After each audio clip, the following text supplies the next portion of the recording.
कुरकुरीत, crispy, crunchy, पौष्टिक हिरव्या मुगाचे हे अप्पे तुम्ही या सोप्या पद्धतीने कधी ट्राय केले आहे का? नसेल केले तर चला तर मग अगदी मिनिटात बनून तयार होतात आणि घाईच्या वेळेस कुठलीही पूर्वतयारी न करता आपण झटपट हे तयार करू शकतो.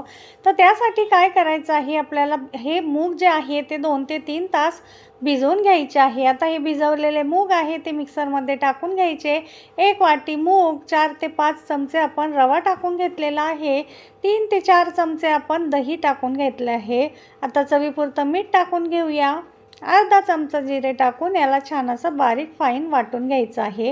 हे बघा, पाणी न घालता आपल्याला हे मिश्रण वाटून घ्यायचं आहे. आता वाटलेलं मिश्रण थोडं थोडं करून एका बाउलमध्ये काढून घ्यायचं आहे.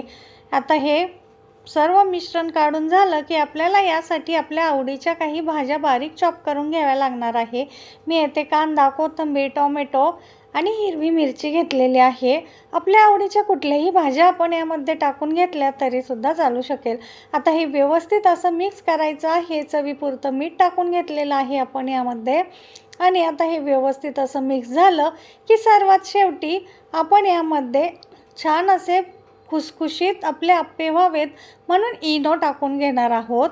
आता इनोचे अर्धा पॅकेट आपण येथे टाकून थोडंसं पाणी यावरती टाकलेलं आहे, म्हणजे आपलं इनो जे आहे ते छान असं ॲक्टिवेट होईल आणि आपले अप्पे छान असे मऊसूत जाळीदार होतील. आता बॅटर तयार झालं की हे अप्पे पात्राला आपण असं तेल लावून घ्यायचं आहे. छान असं तेलाने ग्रीस करून घ्यायचं आहे, म्हणजे जे तयार होणारे आपले अप्पे आहेत ते जळणार नाहीत किंवा चिकटणार नाही. आता थोडं थोडं करून अप्पे पात्राला आपल्याला तेल लावून तयार झालेलं आहे.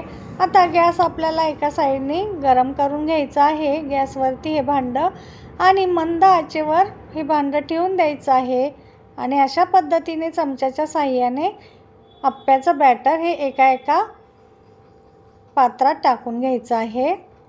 हे बघा, अशा पद्धतीने. आता याला छान असं मंद आचेवर आलटून पलटून घेऊन सगळ्या बाजूनी छान असं गोल्डन होईपर्यंत भाजून घ्यायचं आहे. मधून मधून थोडंसं तेल किंवा बटर सोडून घ्यायचं आहे, म्हणजे सगळीकडे छान असा एकसारखा कलर येतो. हे बघा, आपले अप्पे खाण्यासाठी तयार आहे. नक्की ट्राय करा रेसिपी. आवडली असेल तर चॅनलला लाईक, शेअर आणि सबस्क्राईब